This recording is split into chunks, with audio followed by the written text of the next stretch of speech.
The agony of defeat.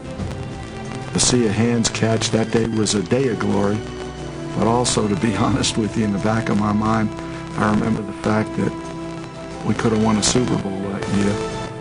In 1976, the Raiders finally broke through and won Super Bowl 11. That season, Kenny Stabler solidified his reputation as one of the game's great clutch quarterbacks.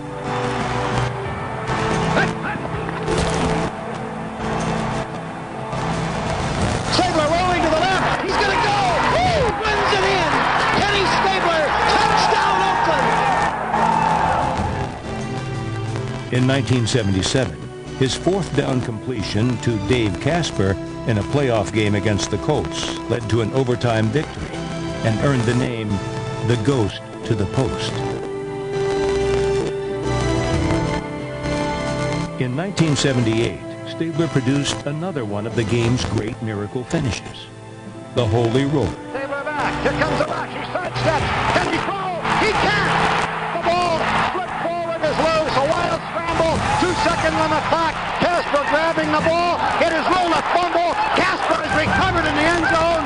The Oakland Raiders have scored on the most zany, unbelievable, absolutely impossible dream of a play. I've been blessed to being able to play in some games that have had memorable plays, you know. And in most of them, we found a way. You know, we didn't find a way in Pittsburgh with the Immaculate Reception. They found a way. But in these other games, it was always that kind of attitude, and it was never really spoken and never really said in the huddle or at practice. It's just kind of a belief that we all had. Go do your job, go do what you're supposed to do, and somebody will find a way to win. In no game was that more true than the 1974 AFC divisional playoffs and the Sea of Hands.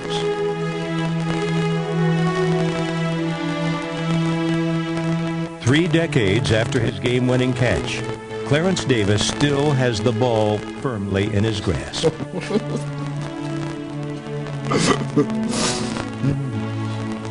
That's how much I wanted. I wanted a lot more than them. Davis holds on to the ball. Everyone else holds on to the memory. Every time that I reflected on that game, you know, it was just like a nightmare to me, you know. Denner having him by the ankles, you know, the quarterback sack on the way, Stabler falling down, the ball going end over end, thinking that we're going to intercept the ball or surely knock it down, and then Clarence Davis making the catch.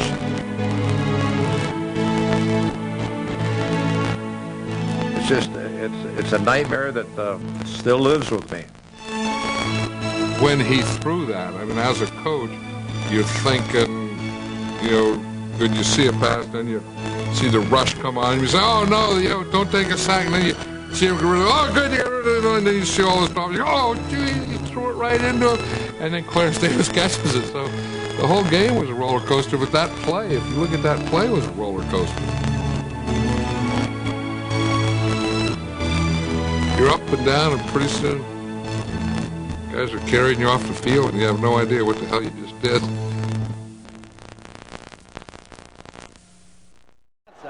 Put him out of bounds. Oh, 54 seconds to go. 20-14. San Diego, Oakland. Stabler over the middle. Banaszak is money player. Another first down across the 45-yard line. Out to the 46. Time quickly called. 45 seconds to go. And they're 54 yards away. And because of the length, and we don't mind it because it's been an exciting game, the Sperry Rand NFL report will not be seen today. Pete Banaszak coming out of the backfield. Banaszak fakes a block right here and then slides right out into the pattern. Stabler looks downfield, then fires the ball to Banaszak, and Banaszak gets a nice block from Dave Casper. You don't quite see it. He carries for an extra 3 or 4 more yards before being brought down.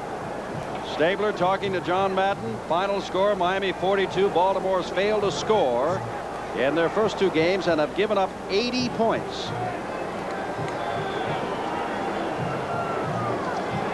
Other scores. Cleveland defeated Cincinnati 13-10. Pittsburgh took Seattle 21-10. Dallas over the New York Giants 34-24. Washington beat Philadelphia 35-30. Houston beat Kansas City 20-17. Green Bay took New Orleans 28-17. New England leads St. Louis, fourth quarter 16-6. More scores in a moment. We've got 45 seconds to go. And this one at the 46-yard line. Stabler back. Has time, pumps, throws over the middle. Joe Stewart, the rookie out of Missouri. Inside the 30-yard line. Down to the 27-yard line. Hold it, that's Raymond Chester. Not number 80, but rather number 88. Raymond Chester. And Glenn Edwards makes the tackle. Well, Oakland seems to just have a surplus of pass receivers, and that's Raymond Chester, a big guy who can make the catch and can go all the way. 33 seconds to go. Chester lined up tight that time, got by the linebacker who was lined up right on his head and on his nose, worked his way free down the middle for another big gainer, and Oakland is down inside of San Diego territory. 50 seconds to go. The New York Jets have gone out in front of Buffalo 21-20 on Richard Todd's third touchdown pass, his second to Jerome Barkham. Los Angeles now leads Atlanta 10-0 with 7 minutes to go. Colin Bryant has scored the game's only touchdown on a 1-yard run. And San Francisco has fallen behind to Chicago 16-13 with 3.5 minutes to go in that ball game. Our score is 20-14. San Diego, 33 seconds to go. First down at the 27, and you know, I know, everybody knows it takes a touchdown and the extra point for the Raiders to win this one. Field goal does no good at all.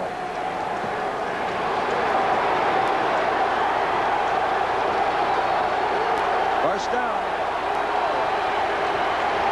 Stabler loops it downfield and past Raymond Chester. Chester having to be guarded by the outside linebacker, Don Good. Stops the clock. It took 2 seconds off the scoreboard.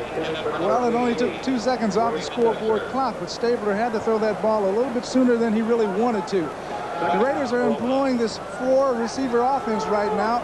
It gives them one less blocker in the backfield. San Diego's applied a lot of pressure to Ken Stabler all day long, and Stabler had to get rid of the ball in a hurry in that instance. Stop the clock.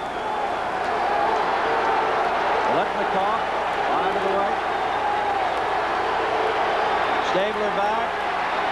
Stabler has a lot of time and throws, and Letnikoff comes back and takes the ball inside the 15-yard line at the 14-yard line, and that is a first down with 16 seconds to go. And that ball was right off the shoe tops of Letnikoff. But as Paul Warfield and everybody's been saying for some time, it is a money ball player, Letnikoff, and he made a money catch. Well, you just know in troubled times that Ken Stabler is going to go to number 25. He's made a lot of these catches just like this, the impossible kind. But time and time again, he makes it. Here's another look at Stabler. He's looking all the way for Fred Biletnikoff. Waits, recocks, throws the ball. Biletnikoff comes back, makes a great catch.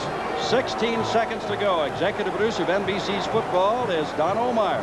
Today's telecast produced by David Stern, directed by Barry Stoddard. Technical director Wayne McDonald, associate director Jim Marcioni. As we're going to have to leave you in a hurry, and I would imagine the Chargers might say, get out of here now and call a game right now. This is tough. 16 seconds to go. The Raiders have rushed for 84 yards only, but Stabler has passed for 265 yards. The Wonderful World of Disney's, and I love the name of the show, Donald Duck Quacks Up, will be seen immediately on most of these stations following the conclusion of our telecast today. Branch to the left, Biletnikoff to the right. 15 seconds to go. Stabler back. Stabler looks into the end zone, and it's overthrown. Biletnikoff back there. Fine defensive play by Mike Williams also, number 29. 10 seconds to go in this 20-14 ball game. Stops the clock. Stabler's going back. He's looking again for Fred Biletnikoff, but Mike Williams just holds his position and makes a fine play on the ball and bats the ball away from Freddie's hands at the last moment. There's another look at it from a different angle. Biletnikoff, well shadowed by Mike Williams. Give a lot of credit to that offensive line of the Raiders. Stabler's having time to throw, and that is dangerous. Bradshaw comes wide to the right. Bradshaw wide to the right. Stabler back to throw. Stabler now being harassed for the first time and gets rid of the ball. Ball is loose, still loose, picked up, kick into the end zone. And we'll see what happens. They're signaling touchdown. Can you believe it? Touchdown Raiders. Touchdown Raiders. That's almost unbelievable. You will not believe the replay when you see it. The ball was ruled not a forward pass, but a fumble by Stabler, which should have given the ball up. But it was kicked around and wound up in the end zone. There is no time left on the clock. They've still got to kick the extra point. It is 20-20. Prokhor's coming out. You won't believe it. Here's the play again. Stabler's going back in the pocket. Can't find anybody open. He starts to slide out of the pocket. Number 51, Woodrow Lowe is after him. Hits his arm. Knocks the ball out of his hand. The ball is now loose. Banaszak can't hold on to it. The ball is sort of pushed forward. There's Dave Casper trying to find the handle, and he just simply falls on it in the end zone for 6 points for the Raiders. Arrowman, time is out. If he makes it, the ball game is over. The Raiders win it. If he doesn't make it, we go into overtime. The crowd wondering how such a thing could happen. The kick is up and good, and the Raiders have won it. Oakland wins it 21-20 on an unbelievable play. A great defensive play turned into a touchdown for the Oakland Raiders. Well, Southern California upset, Northern California happy, and the rest of the country amazed. And let's look at it one more time, or maybe two more times. The San Diego Sheriff's Office asks that you please drive very carefully on your way home. Okay, here's Ken Stabler dropping back into the pocket. He slides out of the pocket. He's being pursued by Woodrow Lowe. Lowe hits his arm. He does not throw the ball forward. The ball pops out of his hands. Banaszak tries to pick it up. He can't get it. There's Casper. He's trying to pick it up, and finally he just falls on it. Unbelievable play. Here's Stabler again. One more look at this unbelievable play in the last second. Stabler looking for someone, still looking, has the ball jarred out of his hand. Banaszak tries to pick it up, but he cannot pick the ball up. And there in the end zone, David Casper falls on it. Some people may say Banaszak shoveled the ball. I think if you look again as we back up and watch Casper there, if we can go a little bit more, it looked as though Banaszak, as he got it, was hit, and that's why the ball went forward. Whatever. The ball was ruled by the officials down there as that it is a touchdown for the Raiders, and you'll see this on every highlight all week long and in the nightmare streams of Tommy Prokhor. Okay, one more look at it here. Banaszak comes into the picture, but he is being hit by number 71 there. That's Lindsey Mason. Can you believe the fact that after 4 turnovers, 3 interceptions, and a fumble, that the Chargers finally came up with a fine defensive play, forcing Stabler to fumble, only to have the fumble turned into a touchdown by Casper. 21-20, Oakland, unbelievable. I'm Jim Simpson with Paul Warfield. They've got a hot one going in Kansas City and Oakland. Let's go now to Oakland and Merle Harmon. And here in Oakland, California, Merle Herman and George Coons with you as we welcome those of you who've been watching the Pittsburgh-San Diego game. Kansas City has a 3-point lead over Oakland. We're a minute 50 seconds away from the end of the game. The Stabler, who's been hot, tries to hit Dave Casper as tight end, and Christopher had the coverage on the play. So Stabler was thrown for 3 touchdowns this afternoon, trying to rally the Raiders to a victory. They've got to win this afternoon to stay in the AFC Western Division race. And Stabler kind of shaking his head. He's thrown for 211 yards this afternoon. He's now faced with a 3rd down and 10 on his own 25 at a minute 45 seconds remaining. George Coons. Oakland's having a hot 4th quarter. They're moving the ball well. Stabler looking to go to the people he's gone to in the past. That's Casper and now Cliff Branch. Let's see what he does here in this passing situation. And Stabler completes it to Booker Russell coming out of the backfield, and Russell's got the 1st down and is out of bounds on the 37-yard line. Chased out by Whitney Paul, number 53, the left linebacker. A 14-yard pickup on the pass play. Kenny Stabler this year, because of injuries in the offensive line, hasn't been getting the protection he's used to. But here, this little flip out, you'll see Russell catch the ball behind good screen blocking at first, but then all of a sudden, linebackers start up, coming up, getting in the way. Good run by Russell as he takes it downfield, forced out of bounds, stopping the clock. First down for Oakland, this time at their own 37. A minute 36 seconds left to play. Kansas City has led all the way in this game. Oakland has never been in the lead, but now they're rallying and trying to pull it out of the fire. Flags are down. Pass complete to number 89, Rich Martini, and let's see what the flag's about. I believe a holding call against Oakland. This game started with Kansas City scoring in the first period on a 4-yard touchdown run by Horace Belton. The Chiefs led 7-0 at the end of the first quarter. At halftime, it was Kansas City 10-7 as Stenerud had kicked a 41-yard field goal, and Stabler had hit Van Egan with a 2-yard touchdown pass. In the third quarter, Terry Samuels recovered a fumble in the end zone for a Kansas City touchdown. And then Henry Marshall, on an end around, went 23 yards to put Kansas City ahead 24-7. Number 63, offense. And so Gene Upshaw hit with a holding penalty. But after Kansas City had gone ahead 24-7, Stabler rallied the Raiders the first time that they had really looked like the Raiders of old. He hit Ramsey with a 16-yard touchdown pass to close it 24-14 at the end of the third quarter. Then he hit Cliff Branch for 4 yards and a touchdown with 7:28 to go, making it 24-21. On 1st and 20. Stabler has a man open. That's Dave Casper, the ever-reliable Dave Casper, and he's got a first down on the 48-yard line of Kansas City. And timeout for Oakland to stop the clock with a minute 14 seconds left. 25 yards picked up on the play. So we've got a timeout here. A minute 14. Visits that Curve Zoo. I go every year. I love the San Diego Zoo. Greatest zoo, I think, in the world. It really is fun. 1st and 10, Oakland.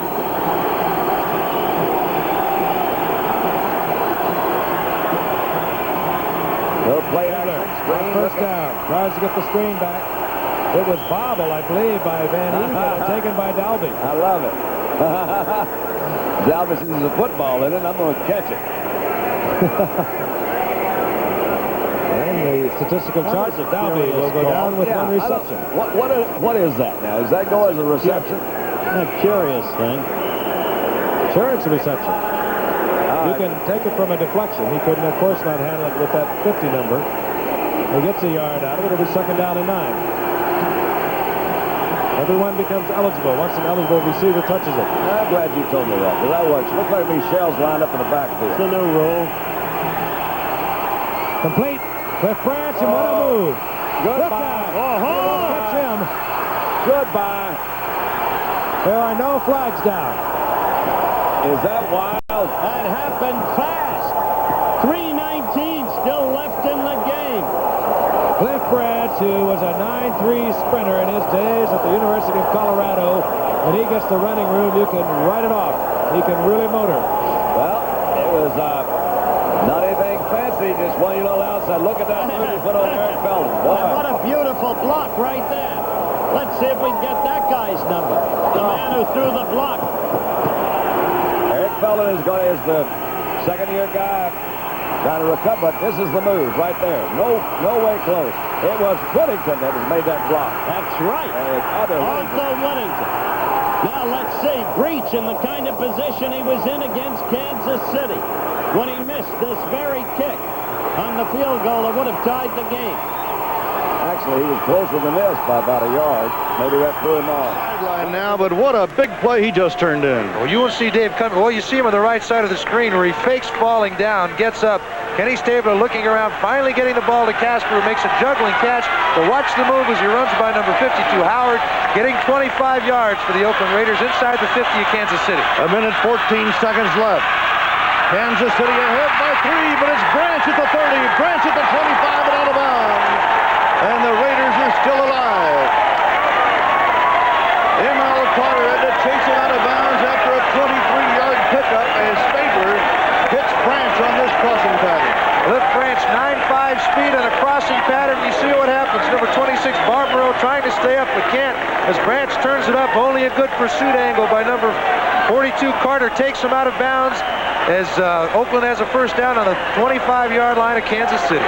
Kansas City has not won in Oakland since 1970 when they beat the Raiders in the AFL championship game. Coming up right after the game, the big event, the Little House Years, in primetime Sunday, 7 o'clock Eastern on NBC. First and 10, 25-yard line of Kansas City. Stabler at the 20, hits his man again. And it is Rich Martini. Martini at the 20-yard line. It'll be second down, 5, and the clock running and showing 53 seconds left. The Raiders are down by 3. The Raiders have to win this ball game for any hopes of getting a playoff spot of the AFC West. Stabler fires incomplete. The coverage on Martini was solid by number 24, Gary Green, and Stabler just simply threw the ball away. Stabler again getting a four-man rush with everybody else dropping back in passing here. Kansas City using a four-man line that time, but not getting enough time to get the ball to Martini. Again, everybody covered in the part of Oakland, not the fault of the Oakland offensive line. Kenny Stabler's got to be wondering what to pull out of his bag of tricks now with 38 seconds left in the fourth quarter. Tom Flores in the dark sweater, former Oakland quarterback assistant coach in his first year as head coach. He's had lots of injuries this year, but he's kept this team together. Now they've got a third down and 5 on the 20-yard line of Kansas City. Oakland trailing by 3. Stabler with some time. Throws back into the middle of the Branch at the 10. He's down to the 8. And it'll be a fumble on the play, and let's see who's got the football. The play may have been dead. It was. It's Oakland's football, first and goal to go. And Oakland has called a timeout with 28 seconds remaining in this game. And it is a big play here. Here we have Cliff Branch. You'll see him getting the ball delivered by Stabler, taking it down inside the 10. Is he down before he fumbles? They say he is. And it'll be first down and goal to go with 28 seconds left. We have a timeout. Kansas City 20 committed their 8th turnover. The Chargers have picked off their 5th pass. Stabler is throwing incomplete at the 1-yard line, or was it complete? Casper flipped the ball, and apparently it is going to be a reception on the 1-yard line with 14 seconds remaining in the ball game. And again, Oakland calls a timeout to stop the clock. Now let's go to Brian Gumbel in New York for an update. Again, Brian Gumbel in New York reporting that in San Diego, the Steelers have committed their 8th turnover. The Chargers have picked off their 5th pass. This man, Woodrow Lowe, his 2nd of the day. The Chargers are out in front and coasting in the final moments of that ball game. It is San Diego 35 and Pittsburgh 7 late in the 4th. Let's go back to Oakland and Merle Harmon. Thank you very much, Brian, and what a game we have here, and what an unbelievable game Pittsburgh is having down in San Diego. Cleveland in overtime beat Miami 30-24. Washington knocked off Dallas to force a 3-way tie of the NFC Central, beating Dallas by 14. Chicago staying alive, beating the Jets today by 10.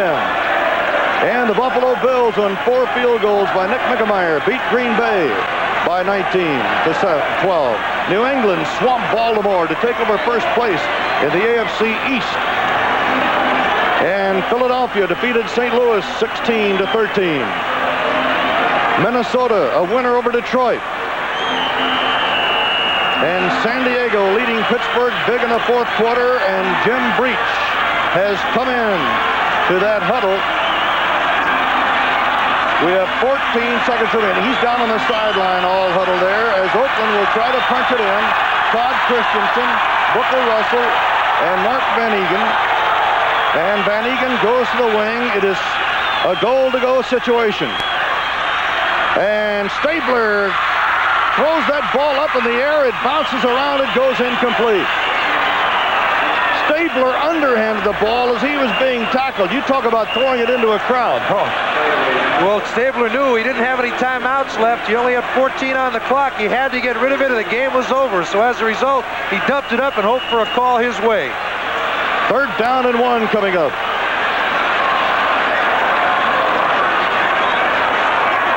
The Little House Years will be seen immediately following the conclusion of our football coverage over most of these NBC stations.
the ball as he was being tackled. You talk about throwing it into a crowd. Oh.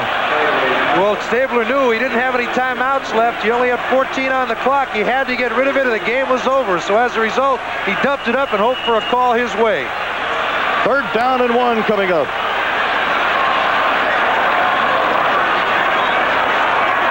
The Little House Years will be seen immediately following the conclusion of our football coverage over most of these NBC stations.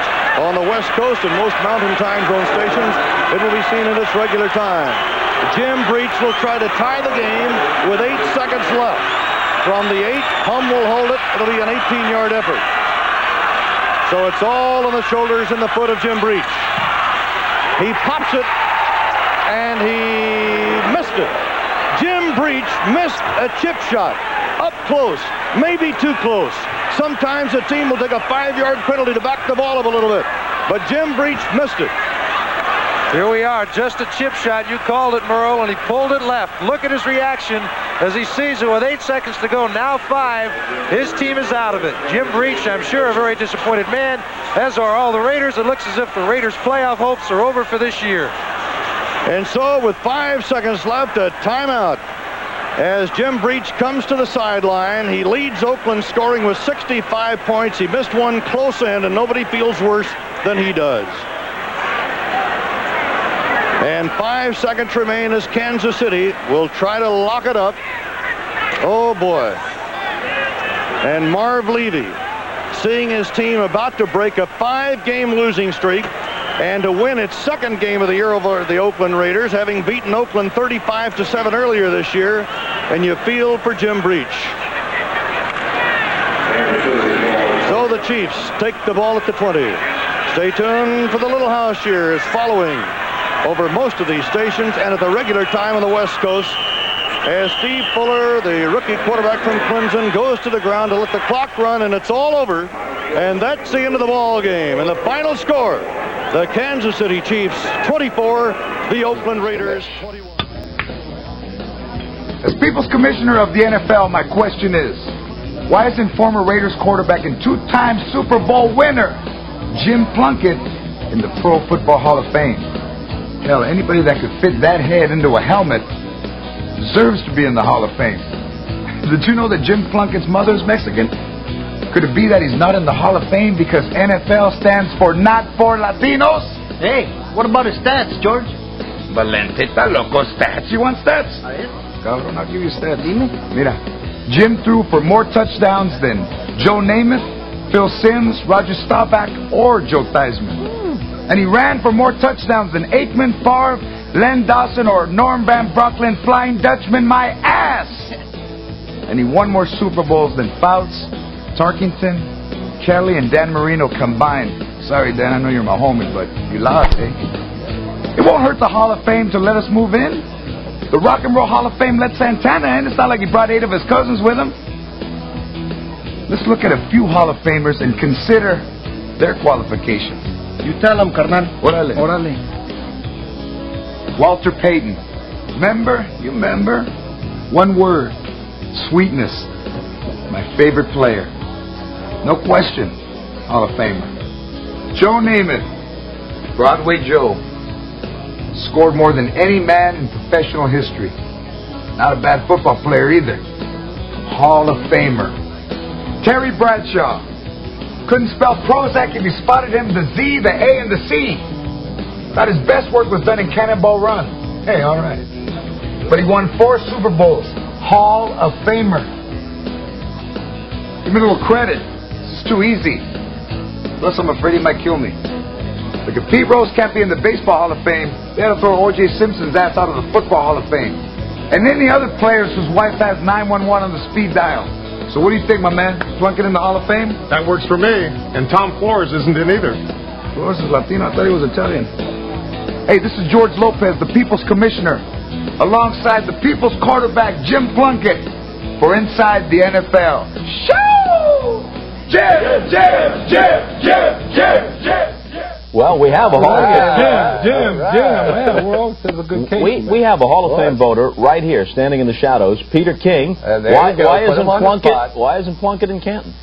There are some people, Bob, who belong in the Hall of Very Good. Jim Plunkett and Chris Collinsworth being two of those. Ooh, man. Hey, I'll take it. These two guys get in, right? I'm going to put both of them in. Now, let me just tell you, two things about Plunkett, to me. Played 15 years, all right? No Pro Bowls, no All-Pro. I mean, that's a pretty damaging thing. The Pro Bowl, you have to be one of the 3 best quarterbacks in your conference. In 15 years he played. And the other thing, I mean, he played 15 years, and he's got one 20-touchdown season. That's it. Come on, put him in. What's the matter with you? He won 2 Super Bowls. You're my won 2 man. Super Bowls. 2 teams in the National Football League, and then there are the Oakland Raiders.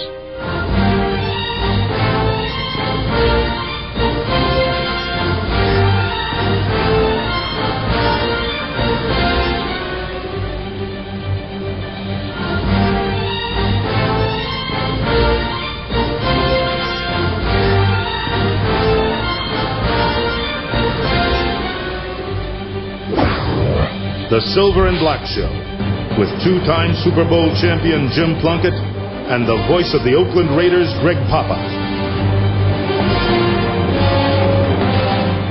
Yes, he is a 2-time Super Bowl champion, but as George Lopez correctly asked last week on Inside the NFL, why is my partner Jim Plunkett not in the Pro Football Hall of Fame? Later on, we're going to delve into this massive oversight later on during the Silver and Black Show, but I did see Inside the NFL last week on HBO, Plunkett, and there you are, nice cameo, and it was shocking to me to find you hanging around the bar. Yeah, I was shocked to be found at the bar, actually, but they did a nice job. I was very happy to be a part of that group, and George Lopez is a very funny man. He is a good guy. We're going to get into this later on. This guy should be in Canton, Ohio, but this week on the real Broadway, of course, in New York is Broadway Joe, your former nemesis back in the old AFL days, and rightfully so. Joe Willie Namath is in the Pro Football Hall of Fame, but unrightfully, our guy Jim Plunkett, a 2-time Super Bowl winner, to Namath 1 Super Bowl win, not in the Pro Football Hall of Fame.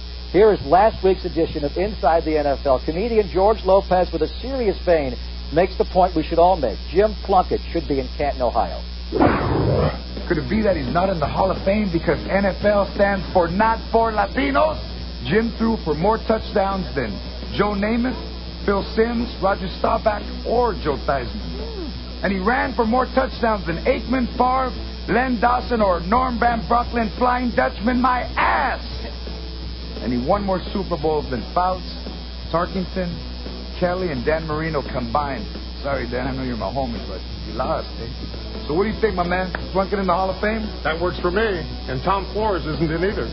Flores is Latino. I thought he was Italian. George Lopez, love that Not for Latinos line. You got to love that. Plunk, very odd to find him around the bar, George. But make the point. Tom Flores should be, as you said, he should be in the Pro Football Hall of Fame as a 2-time Super Bowl winning head coach. George, you make the point. This guy's got to be in the Hall. Oh, without a doubt. I mean, you look at his numbers. 17 years he played in the NFL. #1 quarterback all those years. And the most impressive thing is that he won 2 Super Bowls. And when you look at the quarterbacks who are in the Hall of Fame with 2 Super Bowls, there are, 3 or 4 guys that have done that. I think 3 of them are in, and Jim's not in. So I think that's case enough for Jim to be in the Hall of Fame. And the only guy that's won 2 that's not in is John Elway. And, of course, he will be in once he's eligible. Are you going to be modest or immodest? We know you should be in the Hall of Fame. Why do you think you're not in the Hall of Fame? You know, I have no idea. You know, my career, I think a lot like Rick Myers said, didn't go exactly the way I wanted it to. A lot of ups and downs. I went to New England for 5 years, struggled. I went to San Francisco where I wanted to work out very badly. It did not. Came to the Raiders, sat behind Kenny Stabler for 2 years, and only got my opportunity because Dan Pastorini broke his leg. But, you know, I took advantage of that opportunity and, you know, put a good string together for the Raiders. And, you know, why I'm not in it, I don't know. Certainly I'd like to be if I'm not, you know, that's the way it goes. Well, you're a Hall of Famer around here, but this guy, without a doubt, should be in Canton, Ohio. Nice bit, but George Lopez, a funny guy. And that was, you flew down to L.A. for that, huh? Yes, I did. And I sat right at that bar for 5 hours waiting for my line to come up. And it finally came up. Playoff situation. 3rd down and a long 7.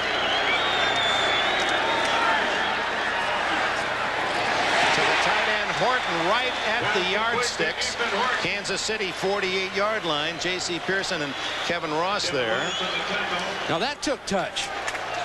To throw to the tight end on an out pattern right at the sideline, you have to drop that ball in over people's head. Get a look at it. Nice drop. He's sort of telegraphing the throw. But look at the touch right there to the sideline. Bill, the Raiders have just totally forsaken the running game. It's just pass, pass, pass now. Well, the score would sort of drive you to do that. But it is unfortunate that Marcus Allen, as an example, hasn't had a chance to really get untracked. First down. Those aren't bad numbers in his debut. 14 for 24. The touchdown pass was to Tim Brown. That came in the first quarter.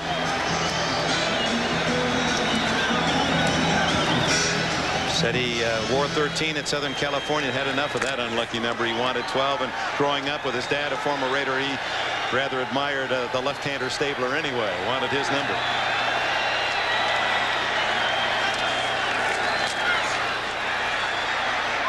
He floats one to Allen. Oh, does he throw that pass well? That was similar to the touchdown to Brown. Just lobbing it over the defense. Now that's a play, in all honesty, Jay Schrader would not or could not have made, because it's the trajectory of the ball. He's throwing it over defenders' heads and dropping it down to Marcus Allen. And Marcus being a fine receiver. Now that's well done. Now that's a play that would not have been made with a previous quarterback. I think he's here to stay. I really do. Now, wait a minute. You're saying that based on today, they're going to play again next week, that you would start Marinovich? Unless we have disaster in the next few minutes. He'll be that much better next week. He gives them the best chance to win. Nick Bell in the game for the first time. Big rookie from Iowa. Marinovich guns. What a catch by Horton. Left-handed it and pulled it in like an outfielder. Catches like that got him votes for the Pro Bowl as he goes to Honolulu for the first time. Oh, but a great transition he's made to be a tight end. Now this ball's thrown soft enough that Horton can make a one-handed catch. Now if somebody had drilled that ball, there would have been no one-handed catch. Well, that's a make any quarterback pleased. The real great ones, the Unitas or I can go on and on. The tight end became a major factor in their throwing, because they could always find him and throw a soft enough ball for the tight end to catch it. So Horton's going to get a new lease on life. 2nd and 6. They trail 20-7, and Marinovich pulls it in and has a first down.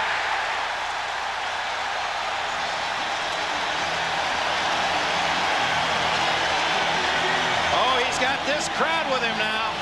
Now that took some. That took a little decision on his part, because he's unsure. He wants to throw it, but now he turns it on and he uses good judgment that close to the goal line, going down underneath people. 11 yards on the play. 1st and goal from the 7. The Chiefs lead 20-7. Exactly 10 minutes left in the 4th quarter.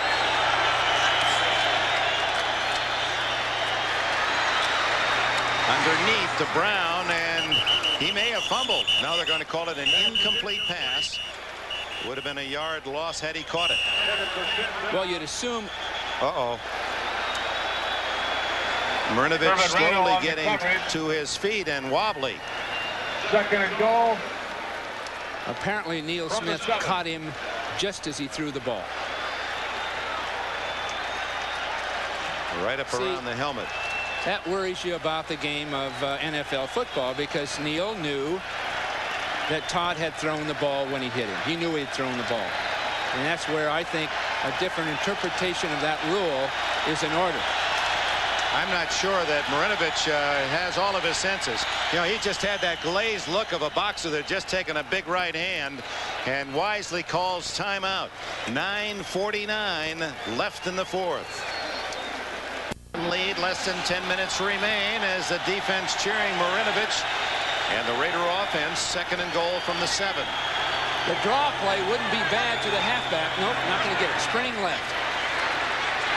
Overthrows the tight end, Andrew Glover. And yesterday, Marinovich, we asked him if he, anticipating his first NFL game, had any dreams this week. And he said, well, kind of thinking through some things. I'd hope to throw a touchdown to Glover. This man, who's his close buddy. That's his roommate from rookie camp all the way through.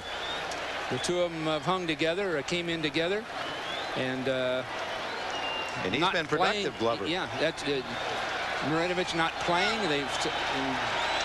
let's hope they have a career together. Raiders don't want a field goal, down 20-7. To Galt, overthrown. And now Archell has to decide, does he want to go for a field goal 20-10? And a flag is down. That might be the real ally to Marinovich, still trying to shake some cobwebs, it would appear, from that hit from Neil Smith. Uh-oh. This could be big. A lot of big. Chiefs are jumping up, down, feeling pretty good about something. Yeah, they're saying holding Raiders.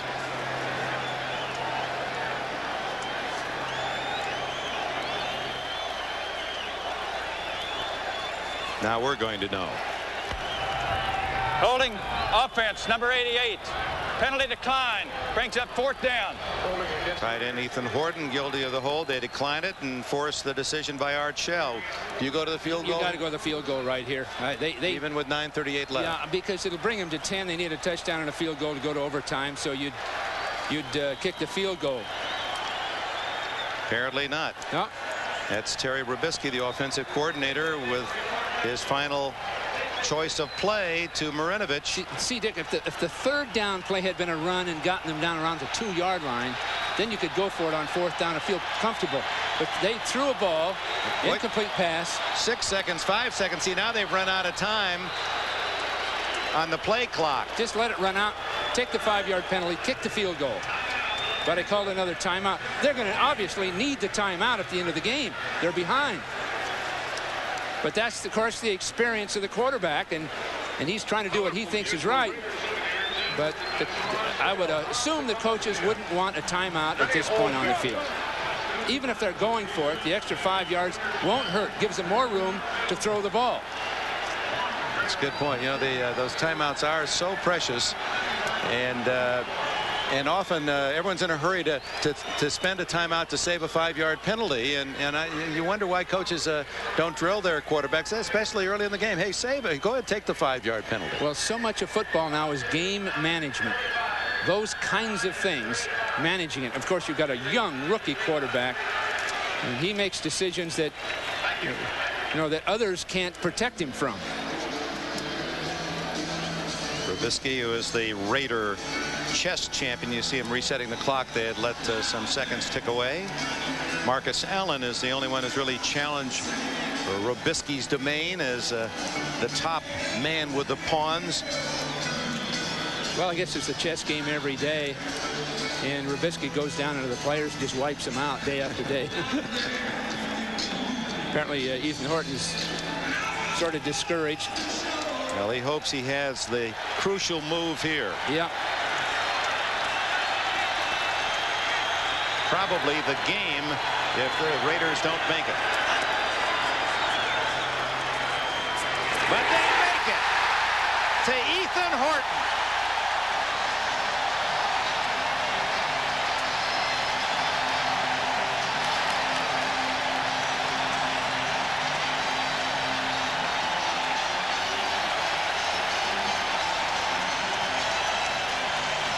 Horton will cross from right to left, number 88, and he just isn't being covered very well. That's all there is to it. Charles Washington just couldn't stay with him. And the Marinovich family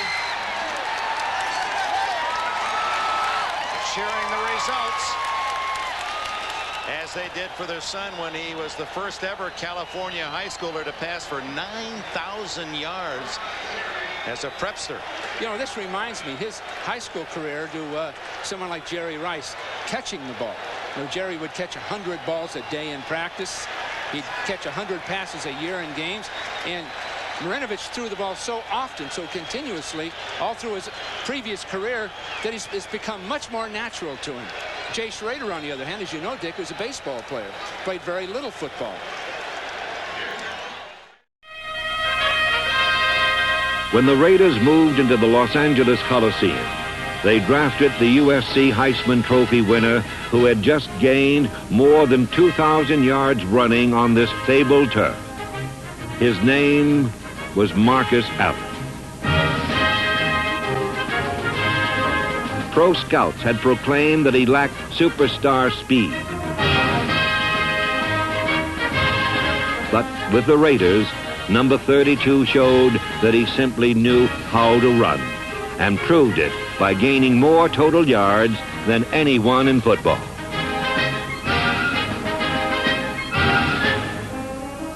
Coming to the Raiders is probably the best thing that ever happened to me. It's somewhat similar to USC because I've had the opportunity while at SC to deal with a lot of real people, and I think the people at the Raiders are real people. We have a lot of characters and we have a lot of fun up there, and it's anytime I think you play a game and you keep it in that perspective, you enjoy it and you put more into it. When Allen fit right into this big happy family, the Raiders started winning again. Their record was the AFC's best, as Allen's arrival added a startling new dimension to the Raiders' offense. Like William Andrews, he was a back that could play on every down, confidently performing everything necessary to win. No, I never doubted my ability. I was very confident coming in, and I knew I could play. At the risk of sounding conceited, I was very positive about coming in. Allen was the first rookie since Gale Sayers in 1965 to lead the NFL in scoring. His ability to cut, accelerate, and change direction allowed him to find daylight in a defense where others found only darkness.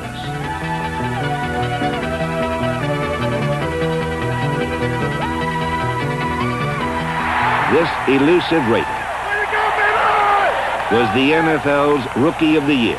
Gives it to Allen, racing to the left at the 10, the 5. He darts into the end zone. Touchdown Raiders! Holy Toledo, this is a crazy season. It's meant everything for this team. We're in the playoffs now. We wasn't in the playoffs last year because we didn't have Marcus Allen. The man who made the difference and the MVP in the AFC West. They just have such quality, even despite injuries and setbacks in their careers. They can set the spirit of an entire team. Want another? Try Marcus Allen. I've always watched the Raiders, enjoyed them when I was a young kid, and I had, a good opportunity to play for Norman. I love their tradition and what they stood for. Plunkett giving to Allen, sending him wide left. He has to reverse his field, but he gets away for a moment. Comes back up to the middle of 30, 25, 40. Waits past 2 minutes to 50. Down to the 40. Picking up a blocker. To the 20. To the 10. To the 5. Touchdown Raiders! Holy Toledo!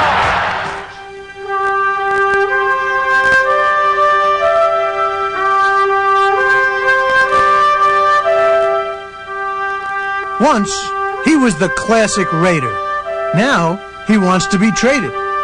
Was this superstar meant to be part of a multi-back system? I just want to play. That's my only grab. I just want to play as much as I could. I've always felt that, you stand on the sidelines, you get mental and physical atrophy. That's that's my feeling. They're team players, and it won't bother them. It'll bother them because they all want to carry the ball. I mean, that's just the nature of the running back. They all want the ball. They want it 100 times a game. But if they're team players, they'll accept that fact. Like teammate Howie Long, Marcus has been on the cover of Gentleman's Quarterly. Have these guys gone Hollywood? A lot of attention has been brought to the Raiders unjustly about being in Los Angeles and going Hollywood. I don't think that's the case. I just think we've had some bad years. The Raiders love to cast menacing shadows, but Marcus never figured that the shadow following him would be named Bo. It's going to be, I think, a difficult situation when Bo arrives, and you have these backs all the backs that want to play. I don't know. I really haven't given much thought. I'm just, my attitude is I have no control over the situation, so I'm just going to leave it alone, and I truly believe what's going to happen is going to happen, and ultimately it's going to work out well for me, whether I'm here or somewhere else. Through it all, Allen does it all. He runs, he passes, he catches. He even played tight end last week. With apologies to Tommy Lasorda, this guy still bleeds silver and black.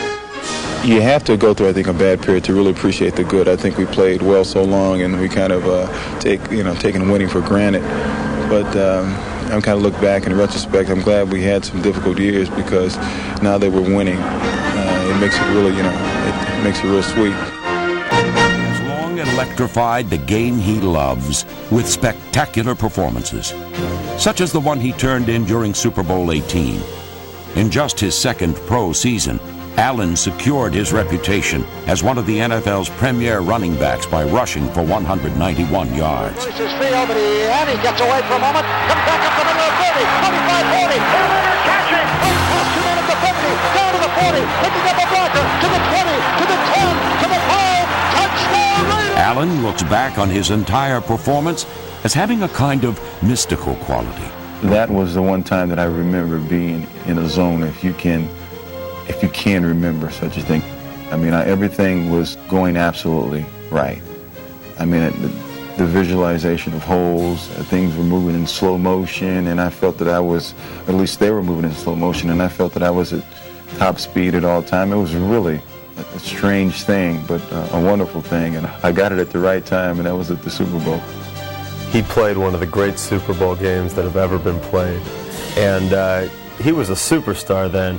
A great, great player who will go down as one of the best running backs of his era. If ever a player embodied commitment to excellence, it was Marcus Allen. Marcus could run if you needed a runner. If you needed a blocker, he was not only a good, but he was a great blocker. And then he was a good pass receiver. So if you wanted to run, you could keep him in there. If you needed a blocker, you could keep him in there. If you needed a pass receiver, you could keep him in there. Marcus Allen, as a wide receiver, was better than anyone that could put in there.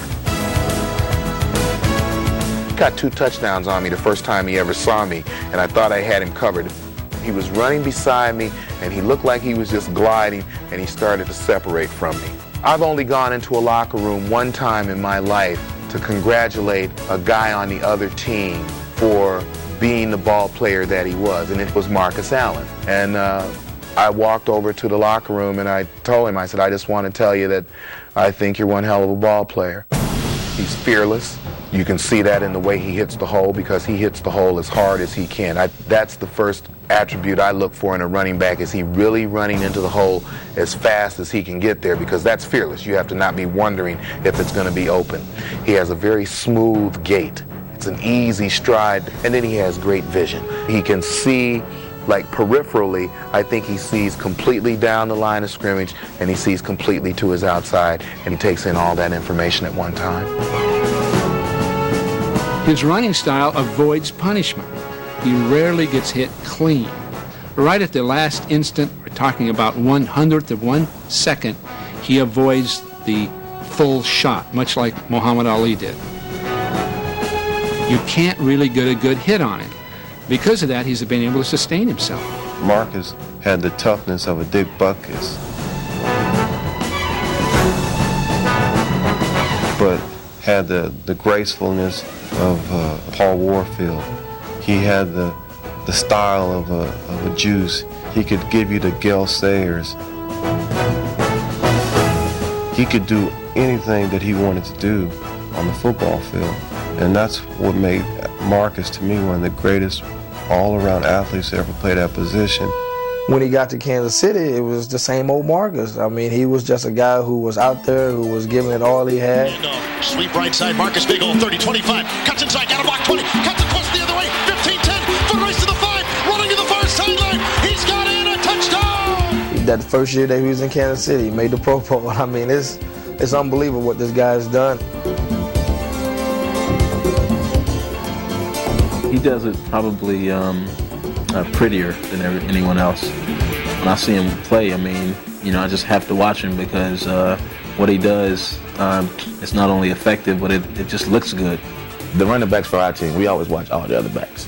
During the game, you watch Marcus Allen, we sit over there, he'll make a move, and everybody's like, she still got it, It doesn't seem like he's lost a step, he's still doing it. I just hope I'll be half that good when I'm his age.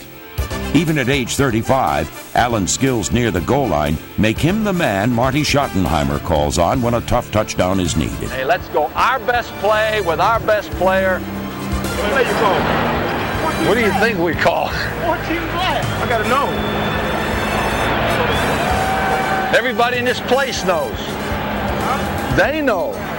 Allen and Richardson in the backfield. Hand off Marcus Allen, right side, touchdown! I always had felt before he became a Kansas City Chief and competing against him that he was the finest short yardage and goal line runner I had ever seen. An early snowfall provided a dramatic backdrop for Allen's 100th career rushing touchdown. On third down and goal to go, Marcus Allen dives over for the touchdown for Kansas City. His 100th career rushing touchdown.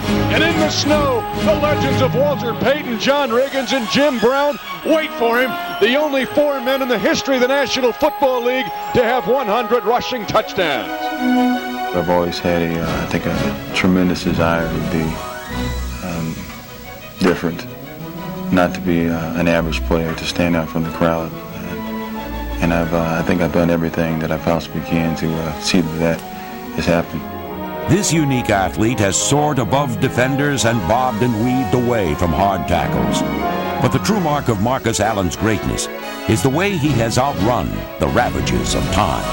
Rival San Diego Chargers. And that means Bo Jackson on center stage. By now, his feats, or should we say feet, are legendary. Only 4 games played this season.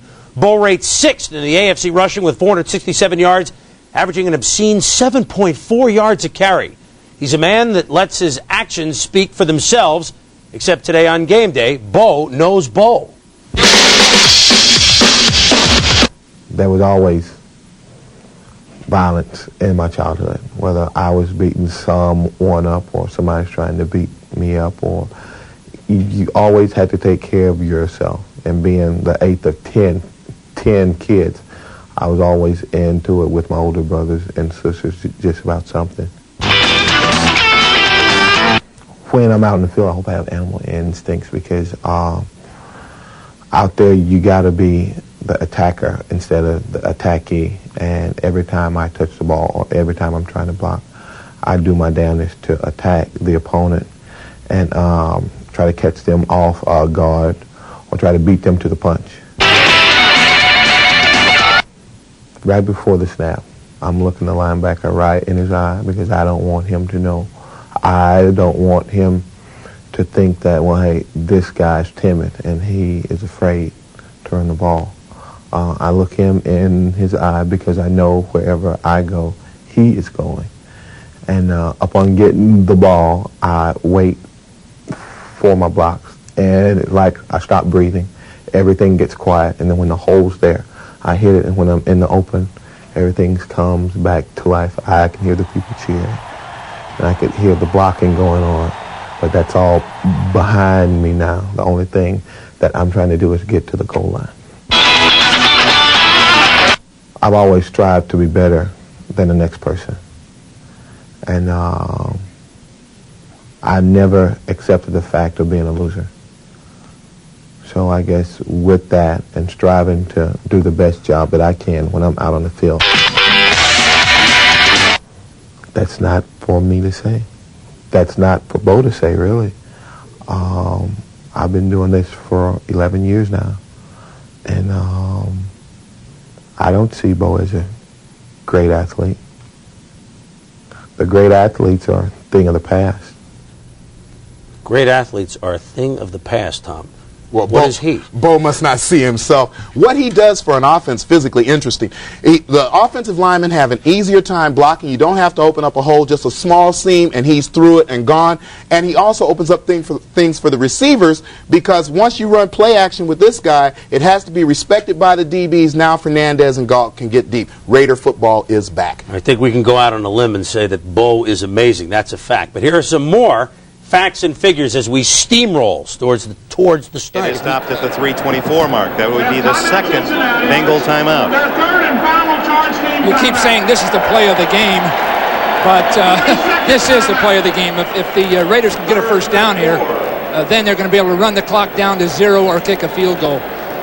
Well, you saw the correct information there. That is Bengals' last timeout. Team underdogs for good reason on the road, where home teams seem to prevail so successfully in the playoffs. His team injured key players, Brooks, Reimers, Munoz, outstanding players. Then the flu hits his team. He's kept them close at 17-10, but now out of timeouts and a 3rd and 4. still long field goal range. So it's a big play for the defense with 3:24 left. You've got to figure Marcus is going to carry the ball. There it is. First down and more. Marcus Allen all the way to the 15. What a run.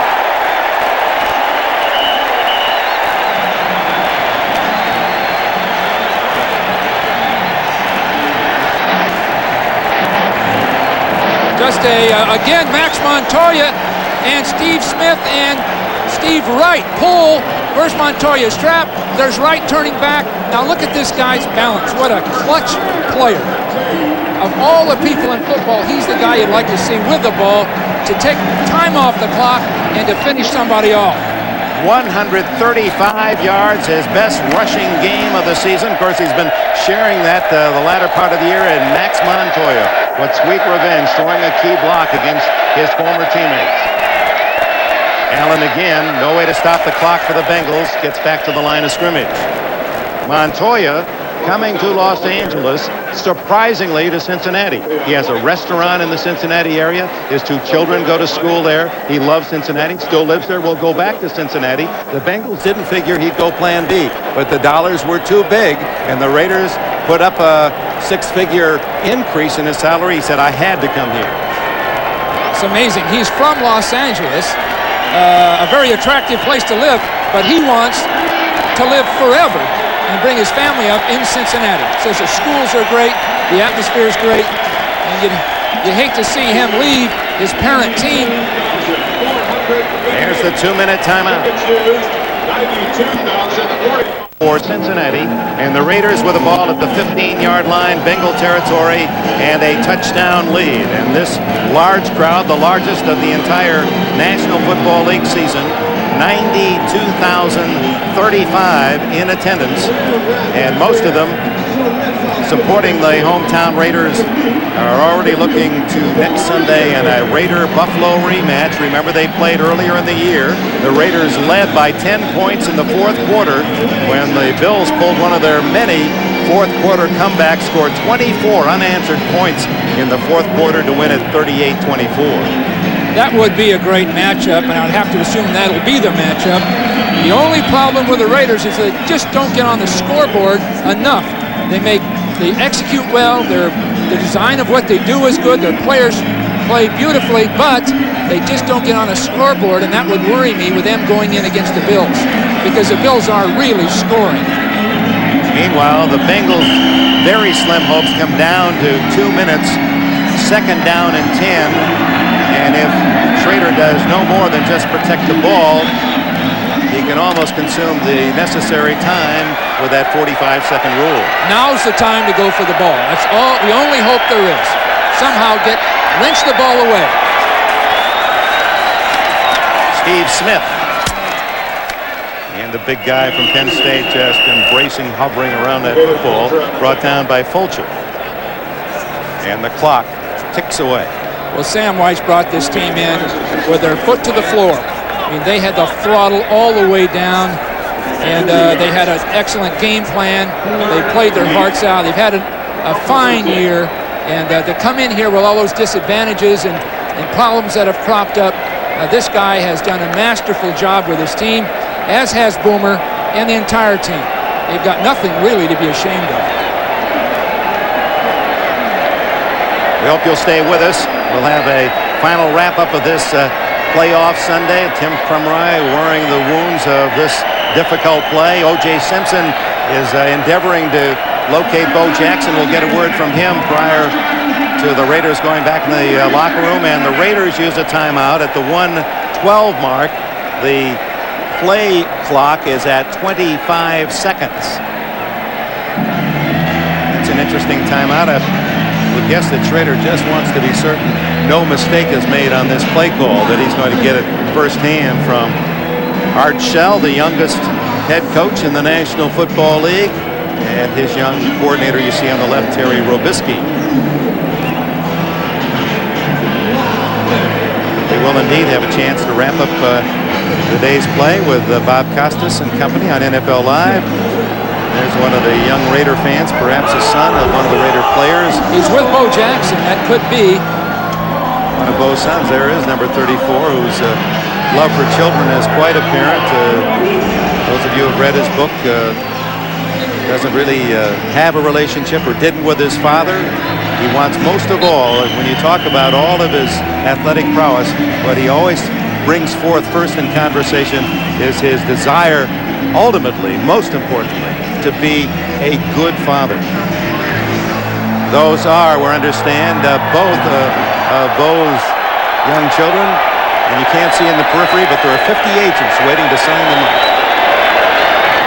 So with 1:12 to go, it's Marcus. Ooh, slips at the 8-yard line. That'll be shy of the first down, third down. The clock runs to the 1-minute mark. Oh, are we going to get a field goal? They'll let it run down. They can kick it and put it away. The only problem, of course, with the field goal is the block. The clock, game clock at 47:25 on the play clock, so that's a 22-second difference, so they'll let it run down to the 22-second mark. And the Bengals, Sam Weish, wondering, as we are, if indeed Archell will flirt with possible disaster on a field goal block. The Raiders this year, about the second half of the year, have really found a way to take advantage of all of that talent, from Tim Brown to Ethan Horton, Willie Galt, Fernandez, the entire group, Steve Smith, all the talented players they're taking full advantage of now. What an array of talent. Raiders call a timeout that gives us the opportunity to announce Ronald McDonald Children's Charities Player of the Game, Marcus Allen of the Los Angeles Raiders. McDonald's and NBC donate $5,000 on behalf of Allen and the LA Raiders to Ronald McDonald Children's Charities, help to give kids a better tomorrow. Allen with 140 yards rushing. A big game player, as you see Art Shell and Mervyn Fernandez. And there is the man Marcus, grew up near here. San Diego, was an outstanding high school quarterback down there, and then of course a Heisman Award winner. And now Jaeger will try the short field goal of 25 yards. They're going to be shuffling off the Buffalo. 20-10 Los Angeles. We'll have that for you. The Bills and the Raiders. Bills won in the regular season, although the Raiders had the lead and were driving for a possible tying touchdown late when Nate Odom stole the ball. Remember that pass on the sidelines to Willie Galt? Stole it and raced for a touchdown. And the Bills went off to a 38-24 win. And again, we remind you, at noon on the East Coast, 9 o'clock on the West Coast, it'll be NFL Live with their half-hour pregame, and then the kickoff at Rich Stadium, 12:30 in the East, 9:30 in the West. You know, this AFC Championship game is a true championship game.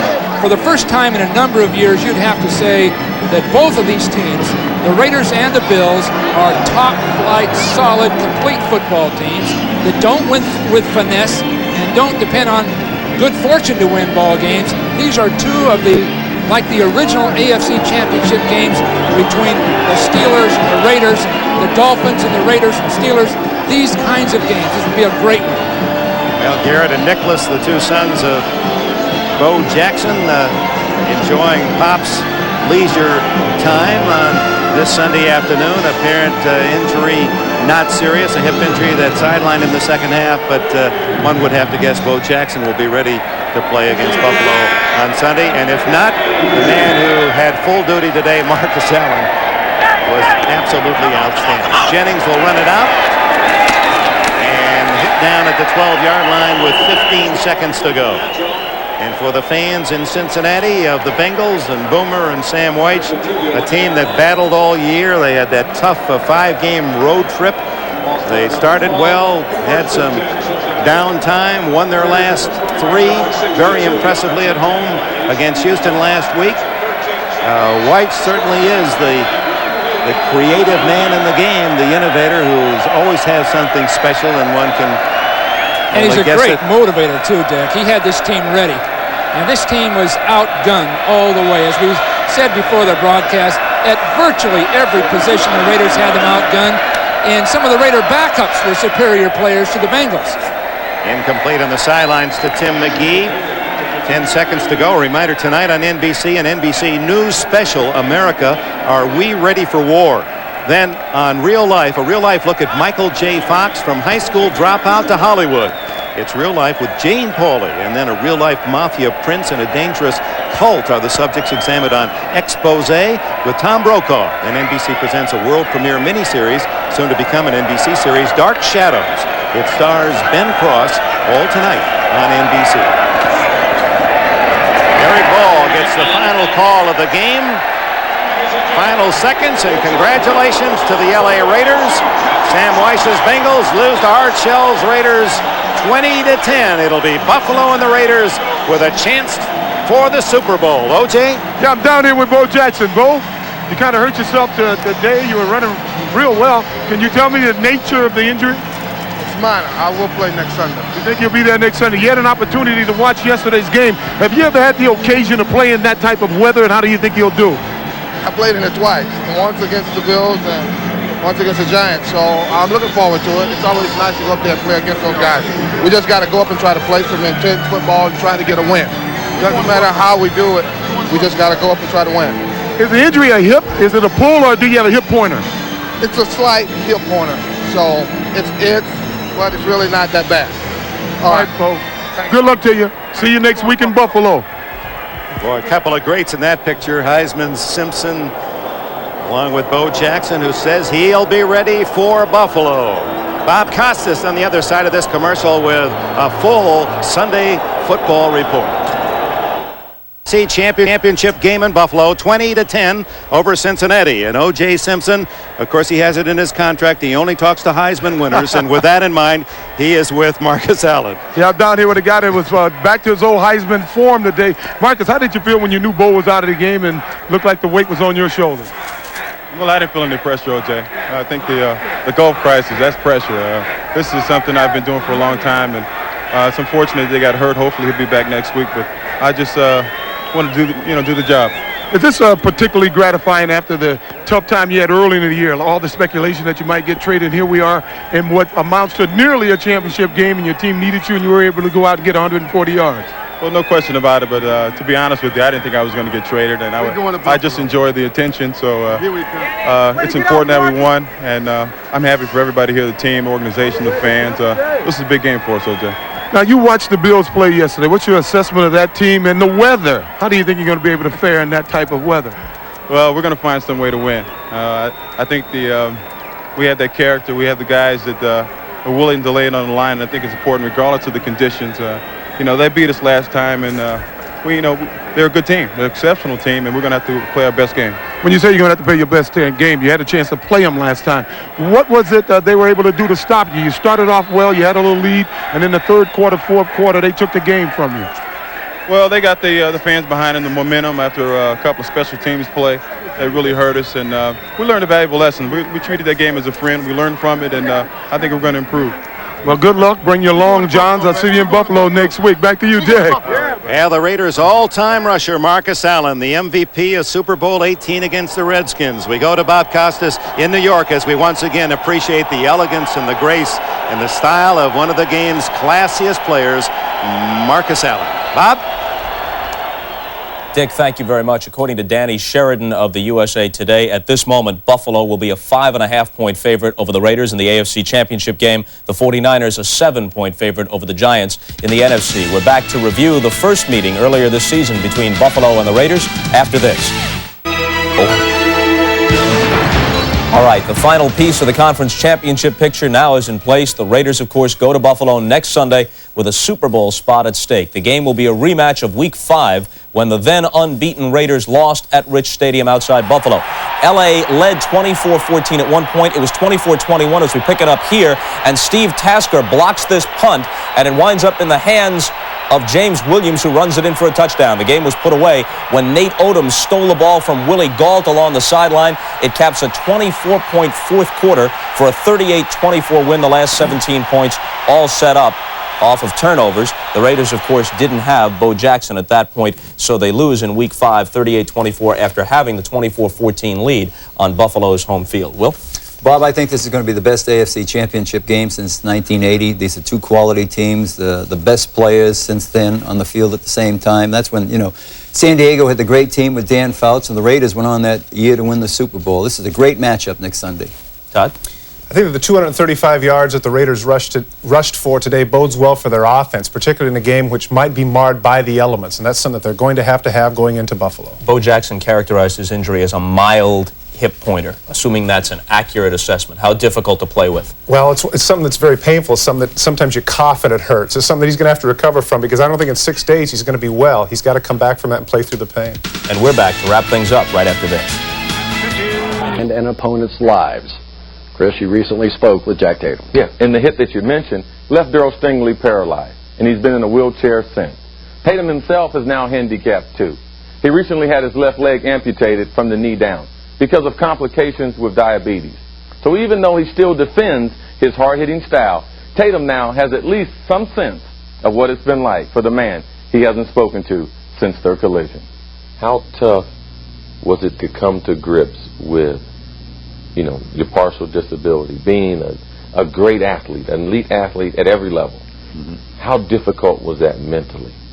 Chris, it was fairly difficult at first. And I think, you know, I went through a little depression and everything right at the beginning. The important thing now is for me to be around for my kids and to be there for them. And I think, you know, the amputation is just something I'm going to have to work through. It's just another point I'm going to have to work through. But as long as I'm there and can be there for my family, then I'm going to be fine. Jack Tatum was more than fine as a football player, an All-American defensive back out of Ohio State. He learned how to hit from legendary coach Woody Hayes, and he spent the 70s leaving bodies strewn across NFL fields. And White makes the catch. He is screamed but holds on to the football, losing the helmet. Chin strap flying one way, helmet the other. Holy Toledo. Now, when you stepped on the field, when they turned the lights on, what was your attitude? Once I put the uniform on, I was a totally different person. It was all business. And every time I took the field, I was going to play exactly the same. I was going to play a tough, aggressive game, and it was going to be, you know, no quarters asked, no quarters given.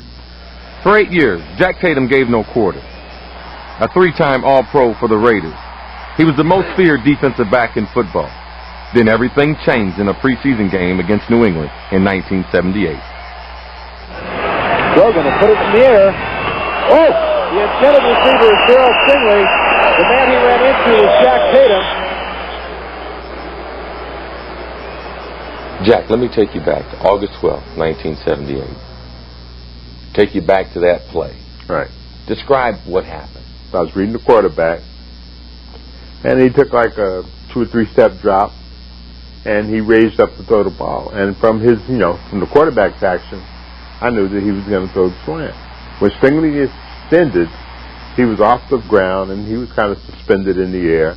And I just hit him with his shoulder, and I thought it was an average hit. What was your thought process then? Well, at that time, you know, some of his teammates came around, and they were attending to Darryl. And I actually walked away because I don't like to look at that kind of stuff. And that's when, you know, they were taking attending to Darryl, and they carried him up. You made an effort to go to the hospital. Well, I went to the hospital, and I wasn't able to get up to see Darryl, but one of the doctors told me that the only people they were going to let up that night was family, when the family got in. Right. Who'd you go to the hospital with? I went to the hospital by myself. Tatum didn't get to see Stingley that night, or any other night, for the last 25 years. To this day, Jack Tatum has never spoken to Darryl Stingley. A lot of people say in this case, from a human standpoint, you not reaching out to him, that's where you failed. No. I have to take exception to that because we tried for 3 or 4 times to reach out to contact Stingley, but every time we were shut down by people around Darryl, his attorneys and, you know, different people, and we were never able to talk to Darryl. And at some point I just said, well, I can't beat my head against the wall forever. And I just let it go. It's still hard to understand why you guys haven't talked. Do you think eventually you guys will talk? Eventually, I'd love to. But like I said, I can't beat my head against the wall forever. Do you still think about the hit today? Sure. You think about things you could have did differently, or how you could have approached the hit differently, and so as long as you live, you think that the memory of that hit will be in your mind? Oh, absolutely. Like I said, you hate to see anybody injured, and especially when you have a hand in it, then it's gonna be on your mind. Your current situation as far as your health. Mm-hmm. You said earlier that it changed your thought a little bit. Has it changed your thought and how you look at Daryl's condition?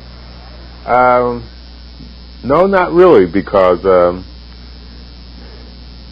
in order to change my thought, I'd have to go back and change my thinking on the way I play football, and I said that's never going to happen. Mm-hmm. If Daryl was sitting here, what would you tell him? Oh, you know, he was sitting here telling you, I'm sorry you got hurt and all of that, but it wasn't anything personal. It was just a game. Are you sorry of the result?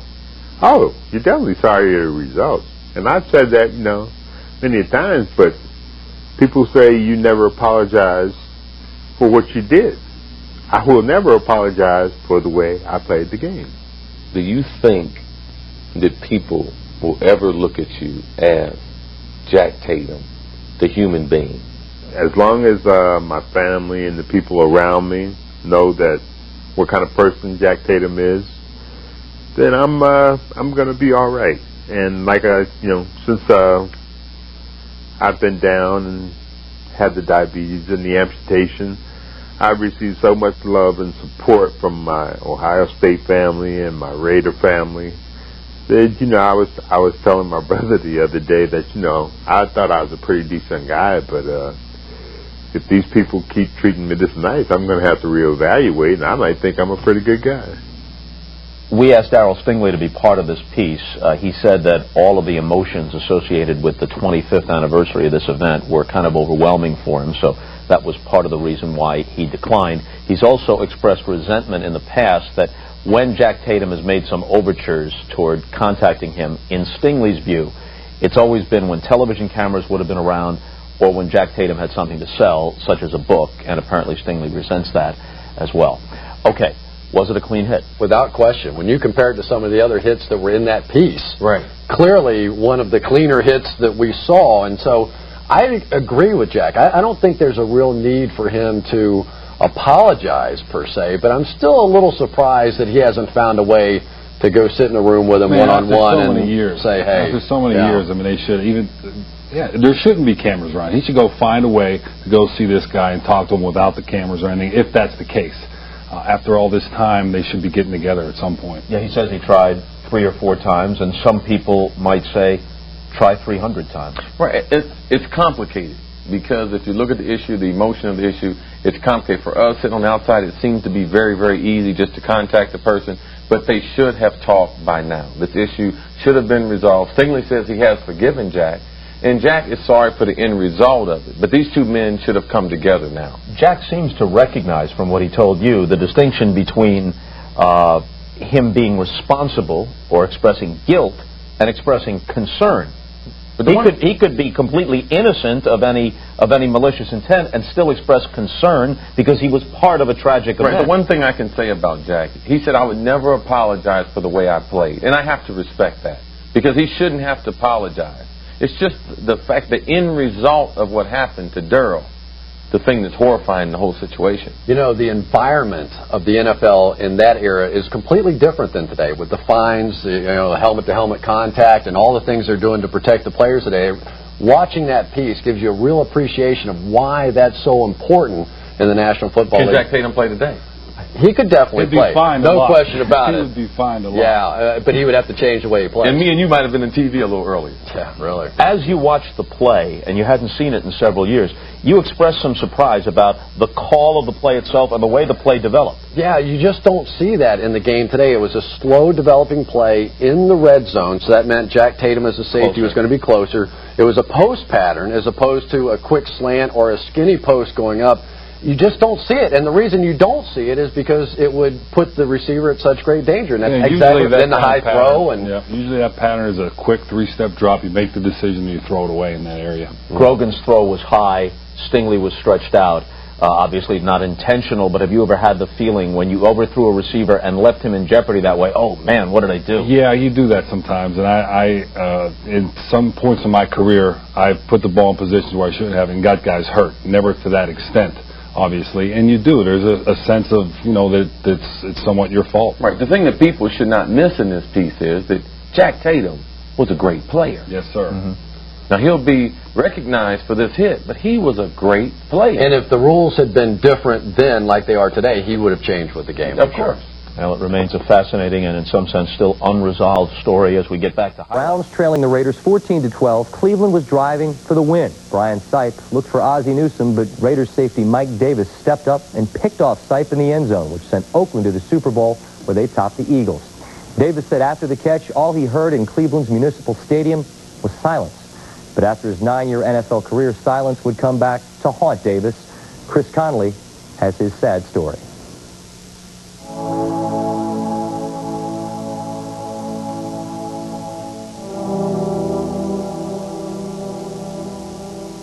In the 9 years he played safety for the Raiders, Mike Davis was always willing to sacrifice his body to lay brutal licks on his opponent. I laid some guys out. I was cracking them up pretty good. Cracker Jacks didn't have nothing on me. But that disregard for his own body would come back to haunt him long after his 2 Super Bowl victories in the early 80s.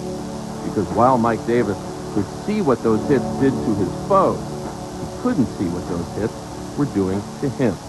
They were making him deaf. Ron Martin was talking to me one game, and I never heard him. Never ever heard him.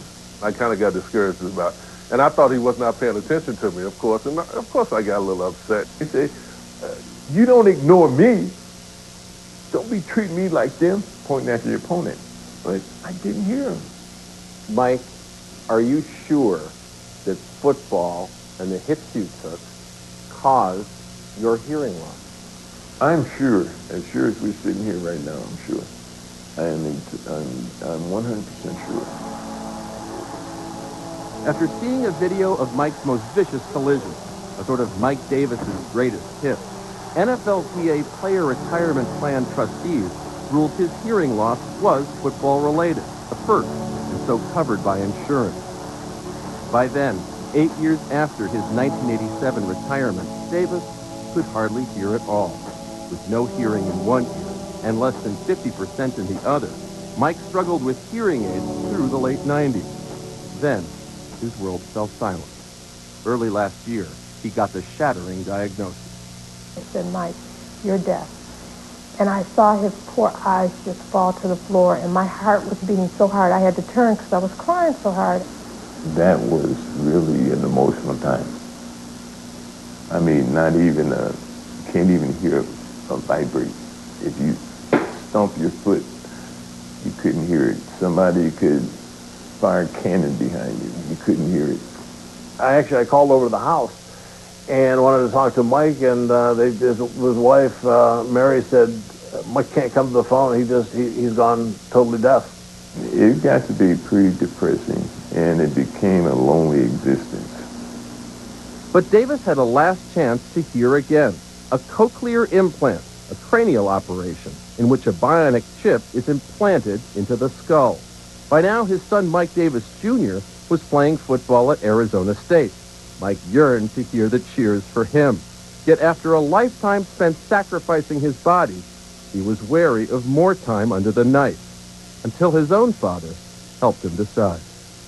I said, well, man, and throughout my football career, I've had over 10 surgeries. I don't want another surgery. I don't need it. Just the stigma of having a surgery. But my wife had talked to my dad, and my dad told her it's hard on him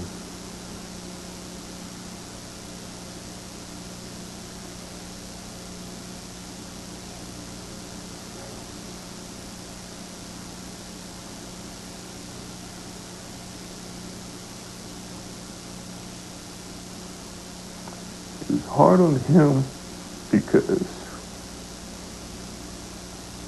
his son couldn't hear his voice.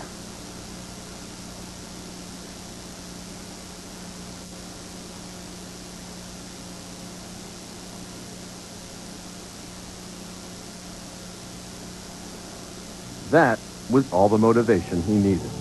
Earlier this year, Mike underwent the 2.5-hour operation. The first actual thing I wanted to hear, first of all, will this work? And it did, you know.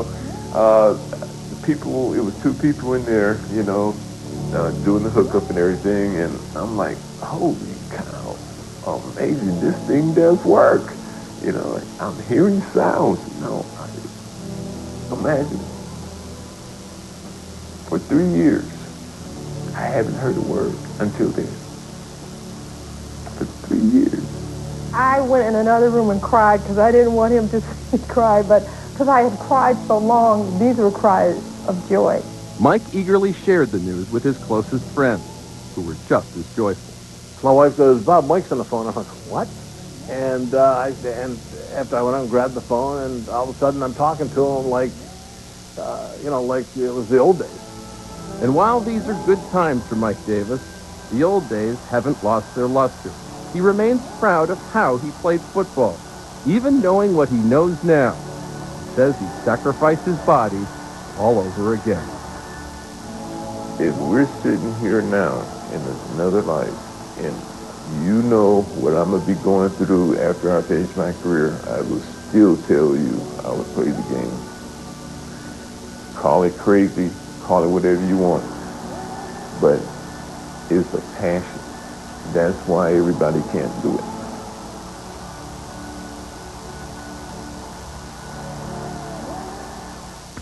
Mike Davis says he plans on writing a book on his experiences to help others with hearing impairments deal with their situations. He also plans on starting a charitable foundation to aid the hearing impaired. The Raiders drafted an All-American tight end from Notre Dame, who legendary Alabama head coach Bear Bryant called half a line by himself. Over the next decade, Dave Casper would define the position of tight end.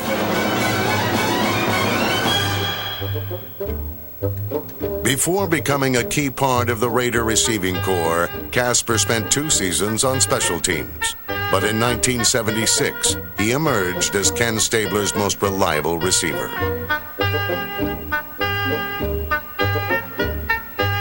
This never flamboyant hero consistently lined up at tight end for the Raiders from 1974 to 1979, before moving on to Houston, where he again teamed up with Ken Stabler. Nicknamed the Ghost, Casper's blue-collar work ethic made him an Oakland Coliseum favorite. However, this converted defensive lineman was most proud of his blocking ability, opening holes for Raider running backs throughout his decade of dominance. Never one to disappear come crunch time, the Ghost haunted the fabled Viking defense in Super Bowl XI, finishing the day with 4 catches, including a touchdown in the Raider victory. Yet nowhere were Casper's heroics more defined than on Christmas Eve 1977, on a play forever remembered as the Ghost to the Post.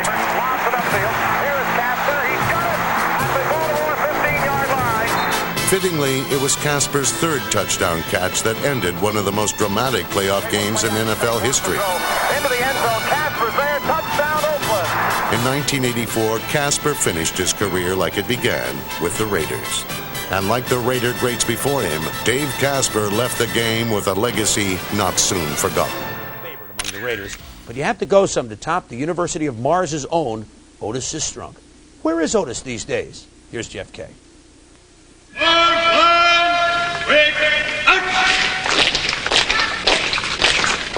Graduation day at Fort Benning, Georgia means the end of basic training. Young men leave here in the best physical condition of their lives, due in large part to the stern taskmasters who put them through their daily paces. And then there's the Fort Benning Fitness Center, where an unmistakable civilian presence puts the finishing touches on the Army's handiwork. Yeah, that's good, boy. His name is Otis Sistrunk. All right. And his own basic training came the hard way. I got a shot to play in the Continental Football League and moved to Virginia. And when the scouts started coming around interviewing me and talking to me about going to Canada or going in the NFL, without going to college, I thought I had a long shot. But it just so happened I was in the right place in the right time. Just God was on my side. And so a handsome young man from Columbus, Georgia, became a Raider. By playing in the Continental League for 3 years, I had just as much experience that a guy had been to college. He was a weekly favorite of television directors who enjoyed zeroing in on his distinctive dark dome, giving analysts a chance to speculate about his background. This is Otis Sistrunk from the University of Mars. He's the scariest guy I've ever seen in my life. I do have hair. Sometime I let it grow and sometime I don't. And I think I probably would die with a bald. He will also leave behind a Super Bowl ring, which he earned the day he and his teammates buried the Vikings in the Rose Bowl, a win that's still yielding dividends. Your turn, Otis.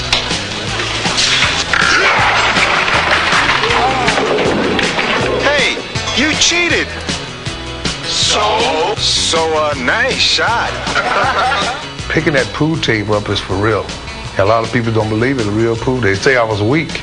I don't understand it, but it was a great shot. And you want to know one thing? If you was an offensive lineman and I was a defensive lineman, I would have been waiting on you because you know what you was doing? Let me show you what you was doing. National notoriety hasn't spoiled this native son. Throwing a form. Today, he shares his football wisdom with the Phoenix City Colonels, a semi-pro football team, much like the one on which Otis did his own basic training. Make me want to, sure enough, get my hands on the offense line. I'm down, Archie will come out, he go, bam! He stick me like this. His hands in my chest. My legs is like this. I'm dead duck. 4-3 gap, 4-3 gap. Ready? Hey! They look up to me, like a lot of them not going to make it to the NFL. I explain this to them. But if you get out there and play and you bust your butt to play, you never know who's watching. Damn! Sometimes life comes full circle. And in the case of the man from Mars, it's been quite a journey. In 1963, at the age of 33, Davis engineered the single greatest turnaround in NFL history when he coached the Raiders, a team that had been 1-13 the previous year, to a 10-4 record. And during his remarkable career, Davis has served as a scout, coach, owner, and commissioner. He's a natural leader who pursued and achieved his dream, a dream that, oddly enough, was inspired by 2 baseball teams. I had the inspiration of 2 great organizations when I was growing up, the New York Yankees at that time and the Brooklyn Dodgers. We had come from Massachusetts when I was very young to Brooklyn where I was brought up, and the Yankees to me personified the size of the players, power, the home run, and intimidation and fear. They were very important characteristics to me of what I thought a great organization and a great team should have. The Dodgers were totally different in my mind. They represented speed and the ability to take chances and pioneer in professional sports. And I always thought that someone intelligent could take all the qualities, the great qualities of both, and put them together and use them.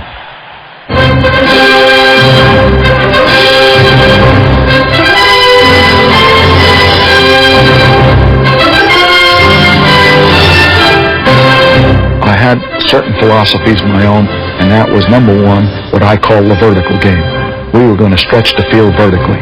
When we came out of the huddle, we weren't looking for first downs. We didn't want to move the chains. We wanted touchdowns. We wanted the big play, the quick strike. And it's number one to say you want to do that. It's number two to say that you have the players to do it. But it's number three to do it. To do it on first down of any football game for that defense that you're playing against. for those cornerbacks who play out there on the corners to know that the Raiders are coming at you. They're coming at you on top, and they've got the speed to do it, and they will do it. That was Raider football.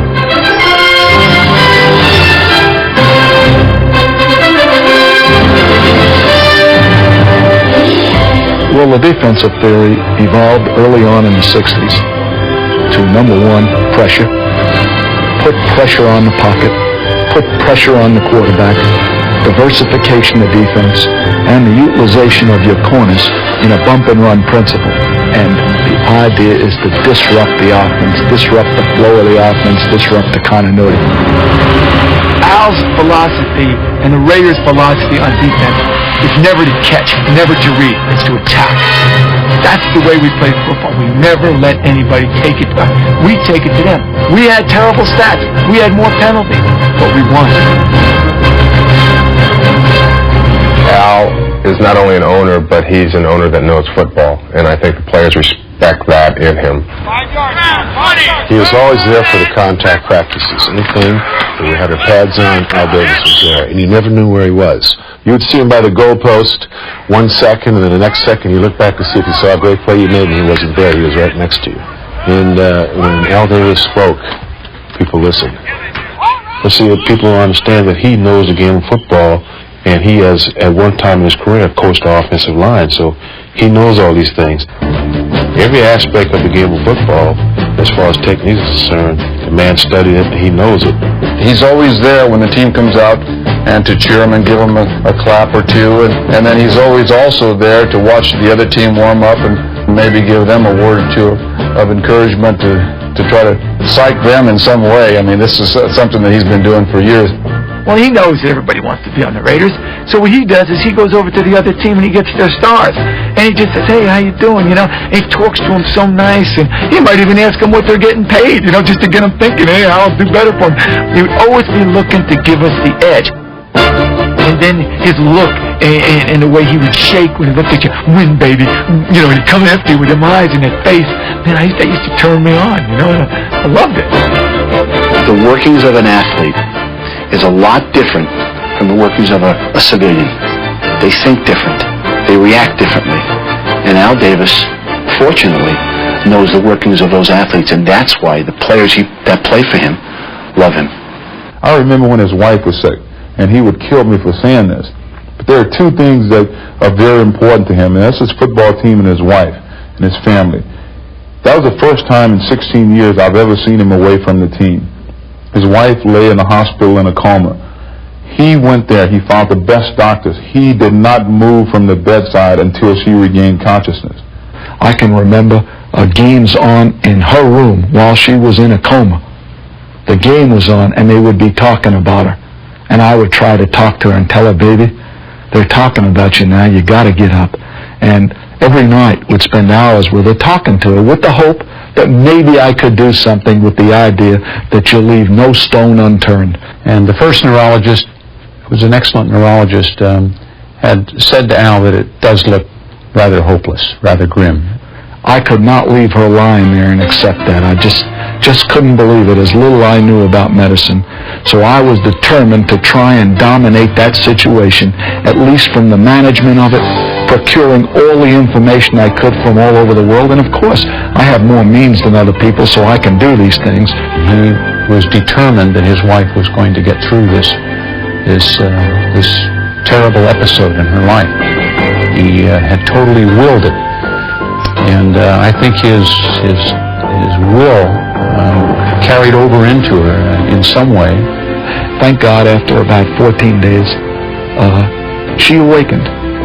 She needed therapy work, she needed memory work, but thank God today she's perfect. I don't think he's ever thought it was a miracle. I just think that he feels that you take a situation and you, as he puts it, dominate it. You take it over and you make it happen. You will it to happen.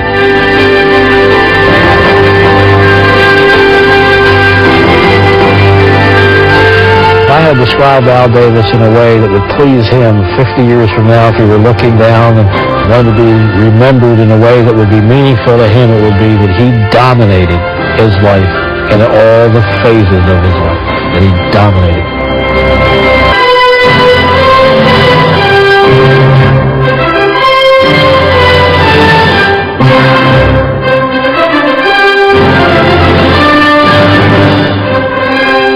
the last 26 years, the Raiders have been the most dominant team in pro sports. They've made the playoffs in 15 different years, captured 13 division titles, and 3 times they've been crowned the world champions. The Raiders' place in the record book is already assured, but there's also sort of a storybook quality about their winning tradition. The Raiders have been involved in some of the most thrilling and unforgettable moments in NFL history. In 1989, football's most dynamic organization made history in the hiring of new head coach Art Shell. It'll be a 26-yard try. Right hash, spot, kick, on the way. Good! Raiders win it over! This great Raider Hall of Famer has eagerly taken on the challenge of restoring the Raider glory that he was so much a part of.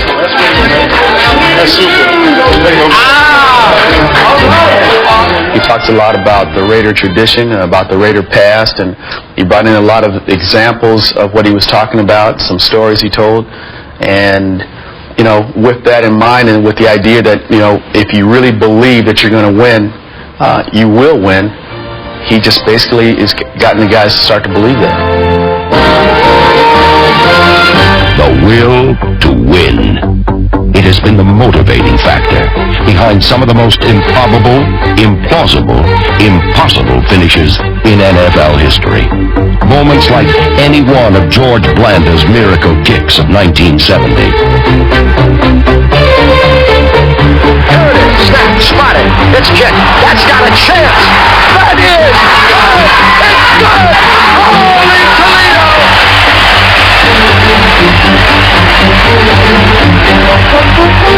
Oakland trails 20-14. 10 seconds left. Robisky and Banaszak on the back. Slot right. Branch inside. Bradshaw. Stabler back.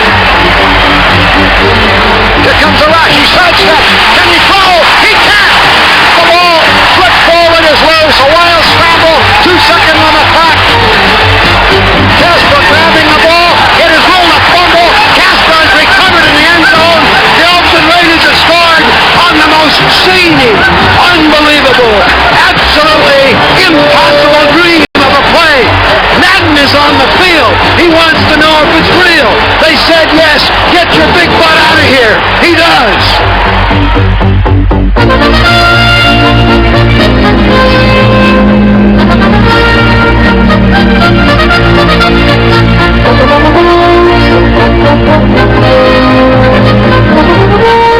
Fading, looking. He's under the gun. He throws. It is.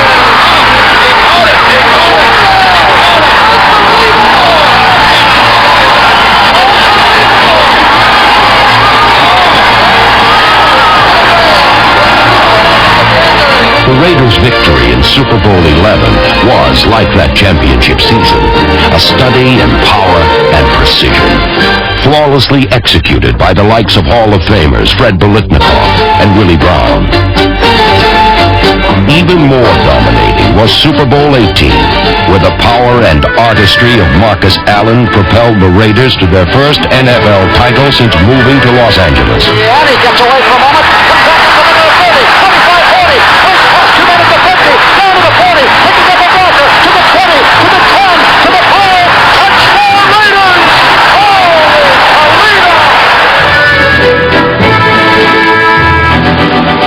Not only, in my opinion, are you the greatest Raider team of all time, I think you're ranked with the great teams of all time that have ever played any professional sport.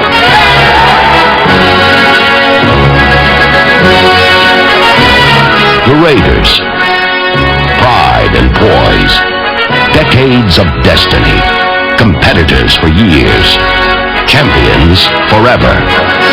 Raiders for life. The Raiders is always, to me, it's like a family. I love every guy I ever played with. And playing for Mr. Davis is heaven.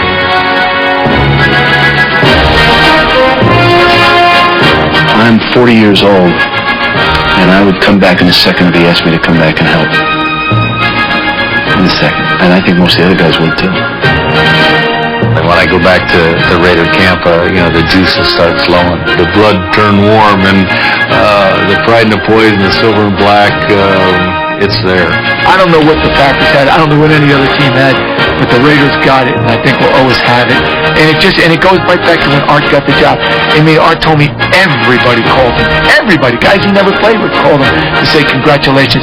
Let's get it back, and that's a family, and that's what we got with the Raiders.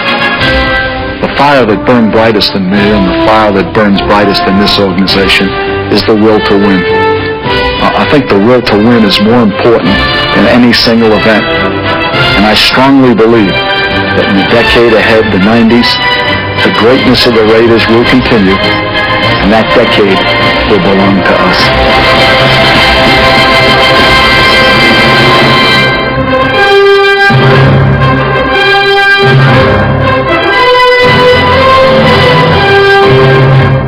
Raider slogans like pride and poise, commitment to excellence, and just win, baby, are more than just words.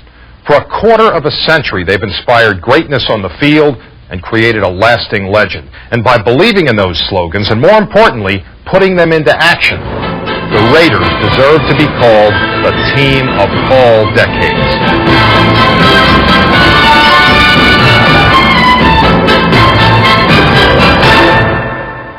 Hence.